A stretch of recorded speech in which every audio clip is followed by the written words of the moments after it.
রানী Elizabeth উঠেছিলেন, একটা তার ছবি রাখা আছে, রবীন্দ্রনাথ, তারপর জীবনানন্দ দাশ। প্যাডেল স্টিমারে উঠি নাই, তা আমার বাংলাদেশ ভ্রমণটা অসম্পূর্ণ।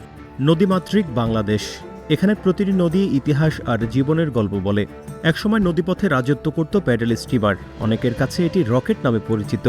ঢাকার সদরঘাট থেকে ছেড়ে ছোট বড় অসংখ্য নদ নদী পাড়ি দিয়ে দক্ষিণের জনপদের ঘাটে ঘাটে নোঙর করত এই স্টিমার। মানুষকে পৌঁছে দিত গন্তব্যে আর তৈরি করত হাজারো স্মৃতি। একসময় ঢাকার সদরঘাট থেকে খুলনা পর্যন্ত স্টিমার চলত। সবশেষ পদ্মা সেতু চালুর পর যাত্রীর অভাবে ২০২২ সালে স্টিমার চলাচল বন্ধ হয়ে যায়। ৩ বছর ধরে অচল থাকা শতবর্ষী প্যাডেল স্টিমার পিএস মাহসুদকে নতুন করে সাজায় বাংলাদেশ অভ্যন্তরীণ নৌ পরিবহন কর্পোরেশন BIWTC। গত বছরের নভেম্বরে আবারও হুইসেল বাজিয়ে নতুন করে যাত্রা শুরু করে শতবর্ষী এই নৌযান। সরকার দ্বারা এগুলো পরিচালিত হয় না।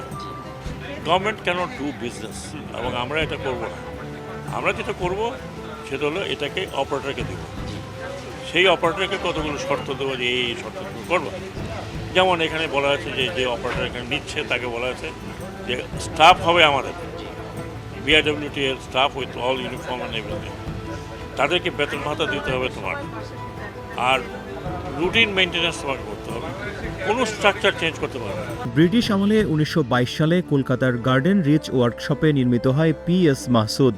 স্বাধীনতার পর ১৯৮৩ সালে বেলজিয়ামের আর্থিক ও কারিগরি সহায়তায় নারায়ণগঞ্জের একটি ডকইয়ার্ডে স্টিমারের স্টিম ইঞ্জিন ডিজেল ইঞ্জিনে রূপান্তর হয়। ১৯৯৫ সালে মেকানিক্যাল গিয়ার সিস্টেমে রূপান্তর করা হয় স্টিমারটি। শতবর্ষী এই প্যাডেল স্টিমারটি দেশের ইতিহাস ঐতিহ্যের স্মারক বহন করে।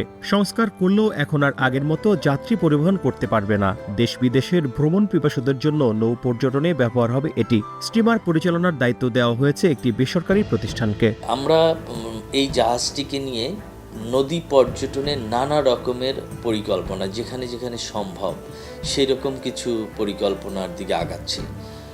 যদিও আমরা নেওয়ার পর থেকে জাহাজটিকে পর্যটক বান্ধব করে আবার তৈরি করা, অর্থাৎ ওইটার মধ্যে আরও সেবা কীভাবে অ্যাড করা যায় সেটি নিয়ে আমরা কাজ করছি।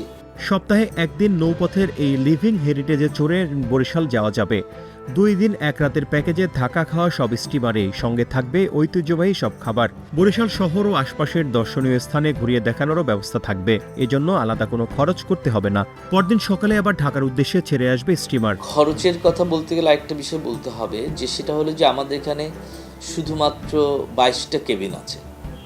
22টা কেবিনের মধ্যে 12টি কেবিন আছে এসি কেবিন, আর 10টি আছে নন এসি কেবিন। আমরা মানে লিটারালি যে 44 জনকে কেবিন অ্যাকোমোডেট করতে পারি।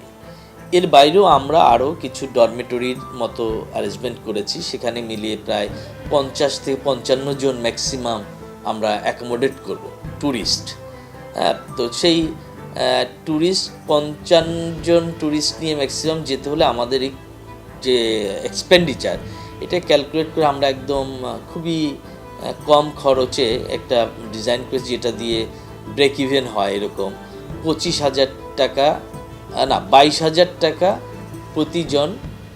ঢাকা বরিশাল ঢাকা 2 দিন 1 রাতের ট্রিপ, যেখানে থাকা খাওয়া ঘুরে দেখানো আবার ফিরে আসা এরকম করেছি। আর নন এসি করেছি 18,000 টাকা প্রতিজন, ফুল প্যাকেজ। এইভাবে আমরা একটা ডিজাইন করেছি। আর আমরা এক কেবিনে 4 জনের একটা অ্যাকোমোডেশন আছে, সেখানে করেছি আমরা 15,000 টাকা, তার মধ্যে পার পারসন। তার মধ্যে তারা সকল সেবা পাবেন, ফুড পাবেন, 2 দিনের বরিশালে ঘুরে দেখানোর ব্যবস্থাটা পাবেন। আমরা টোটাল 50 জন, ম্যাক্সিমাম 50 জন লোক নিয়ে এই বোটটি তখন পরিচালনা করব। ফুড মেনুটাও আমরা সে আজ থেকে 50-60 বছর আগের যে মেনু ছিল, বা 80 বছর আগের যে মেনু ছিল, সেই মেনুটাকে আবার ফেরত আনা যায় কিনা। তখন আমরা দেখেছি যে আপনার স্মোক হিলসাটা খুব পপুলার একটা খাবার। তবে বিকালে ফিশ কাটলেট খুবই পপুলার এই প্যাডেল স্টিমারে একটি খাবার ছিল। হাতে টানা মাখন, বাটার টোস্ট, আবার রামপালের সাগর কলা খুব বিখ্যাত ছিল। তো এই বিষয়গুলোকে নিয়ে আমরা পরিকল্পনা করছি যে মানুষ প্যাডেল স্টিমারটিতে ওঠার পর আবার নেমে যাওয়া পর্যন্ত সে একটি লিভিং হেরিটেজের মধ্যে করে ভ্রমণ করছে, সেটি ফেরত দেওয়া যায় কিনা। সপ্তাহের অন্য দিনগুলোতে স্টিমারের শিডিউল ফাঁকা। এ সময় ব্যক্তি বা কর্পোরেট প্রতিষ্ঠান চাইলে স্টিমার ভাড়া নিতে পারবে। সহকর্মী, বন্ধুবান্ধব বা পরিবার পরিজন মিলে উপভোগ করা যাবে নদীপথের সৌন্দর্য। আবার কেউ যদি পুরো স্টিমার ভাড়া নিতে না পারেন, তাদের জন্য বিশেষ দিন কিংবা সরকারি ছুটিতে দিনব্যাপী স্টিমারে চড়ে নৌ ভ্রমণের ব্যবস্থা থাকছে। ডেলং ঐতিহ্যের নৌভ্রমণ, দিনব্যাপী ঐতিহ্যের নৌভ্রমণ বলছি আমরা। সকাল 9টায় আমরা ছাড়ব সদরঘাট অথবা বাদামতলী ঘাট থেকে। সেখানে আমরা ছেড়ে বুড়িগঙ্গা এবং আমরা মেঘনা, বুড়িগঙ্গার পরে ধলেশ্বরী মোহনা, তারপরে মেঘনায় আমরা বড় নদী, ওখানে ঘুরে এসে আবার সন্ধ্যা বা বিকেল 5টার দিকে আমরা আবার ফেরত আসব। এই প্রোগ্রামটির মধ্যে আমরা সকালের নাস্তা, দুপুরের খাবার, বিকালের নাস্তা এবং চা কফিটা আমরা অ্যাভেলেবেল করি টুরিস্টদের জন্য। এইরকম একটি প্রোগ্রাম ডিজাইন করেছি, যার মধ্যে কালচারাল প্রোগ্রামও থাকে। মানুষ ভাববেন যে আমার সারা জীবনের ভ্রমণ কার্যক্রমের মধ্যে আমি একবার প্যাডেল স্টিমারে উঠতে হবে, না হলে আমি অসম্পূর্ণ থেকে যাই। আমি সারা দেশ ঘুরেছি, বিশ্বের বহু দেশ ঘুরেছি, আমি অনেক দেশ ঘুরেছি, কিন্তু প্যাডেল স্টিমারে উঠি নাই, তা আমার বাংলাদেশ ভ্রমণটা অসম্পূর্ণ। এই যে একটা মানুষের মধ্যে আর্জ, এটি তৈরি করতে হবে। এটি এমন একটি জাহাজ, আমার মনে হয় তো মানুষ টিকিট কেটে ওখানে উঠে এটা একটা জাদুঘর করেছি সরকারের উদ্যোগে। আপনারা দেখেছেন যে প্যাডেল স্টিমার হেরিটেজ জাদুঘর করা আছে, যেখানে বিভিন্ন প্যাডেল স্টিমারের যন্ত্রাংশ রাখা আছে। এই প্যাডেল স্টিমারে আমাদের এটিতে যদি ওঠে না, রানী এলিজাবেথ উঠেছিলেন একটা, তার ছবি রাখা আছে, রবীন্দ্রনাথ, তারপর জীবনানন্দ দাশ, তারপর আমাদের অনেক দেশের রাষ্ট্রপ্রধান এসেছেন। প্যাডেল স্টিমার নামের এই ঐতিহ্যকে বাঁচিয়ে রাখতে প্রয়োজনে পাশে থাকতে চায় পর্যটন কর্পোরেশন। দেশি বিদেশি পর্যটকদের কাছে এই ঐতিহ্য ভ্রমণের গল্প পৌঁছে দেবে তারা।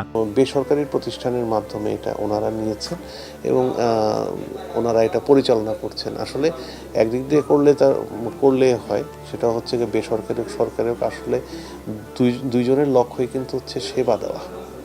ঠিক আছে, তো এই পিএস মাসুদ যে প্রতিষ্ঠান নিয়েছেন, ওনারা ভালোভাবেই পরিচালনা করছেন বলে আমার জানা আর কি। আমার কাছ থেকে পিএস মাসুদে করতে চাইলে আমি অবশ্যই প্রাইভেট যিনি প্রতিষ্ঠানে আছেন কর্ণধার, তার সাথে বা প্রতিষ্ঠানের সাথে যোগাযোগ করে আমরা যৌথভাবেই কাজ করব। কারণ যৌথভাবে কাজটা করলে পরে তো এখানে যেরকম প্রাইভেটও এগোতে পারবে না, আমরাও এগোতে পারবো না। জাস্ট উইন উইন সিচুয়েশনে আমাদের কাজটা এগিয়ে নিয়ে যেতে হবে। মেহেদী হাসান, প্রথম আলো।